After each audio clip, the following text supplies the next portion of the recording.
Well, cash stuffing is exactly what it sounds. It is creating a place in your home. I'll use an example of something I did for myself. Back in my 20s, I started doing this. I had a cork board, a big cork board like you can buy at Walmart, and I had it on the wall in our closet, and I had all these different envelopes up there. I had things like eating out, movies, clothing, Christmas, birthday, vacation, emergencies, whatever your list of things are. But the cash stuffing is the idea.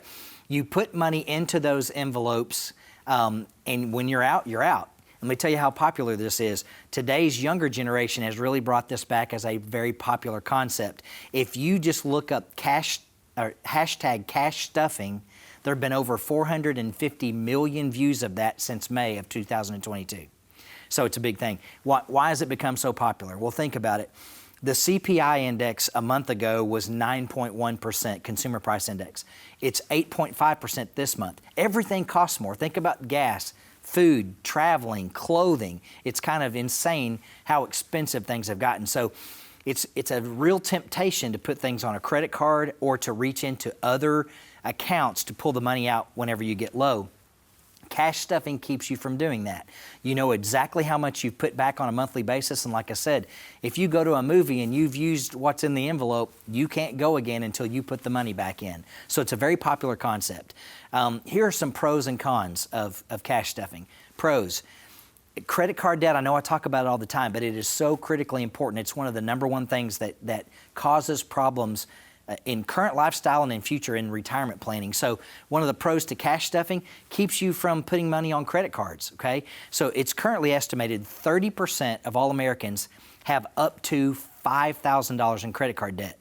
Okay, 15% of Americans have up to $10,000 of credit card debt, and 6% of all Americans, and that's 14 million people, have more than $10,000 in credit card debt.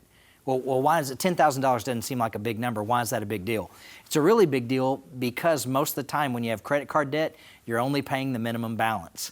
And so if you're only making that minimum payment, you're never touching the principal and you're snowballing the interest inside it. And the interest on a credit card is often 15 to 20%.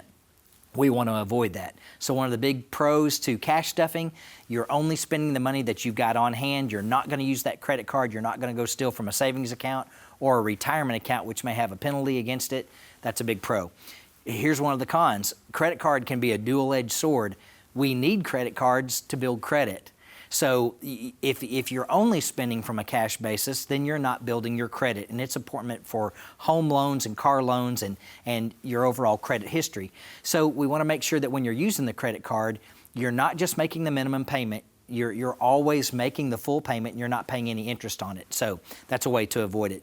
Another downside would be if you're only using the cash, it can keep you from using a retirement type of account like a 401k or an IRA. You get to thinking about use the cash that's on hand. And we really want people to save at least 10 to 15% from every paycheck back into some type of account that's earning interest. Obviously, if you're using cash stuffing and it's in an envelope, no one's paying you any interest for that.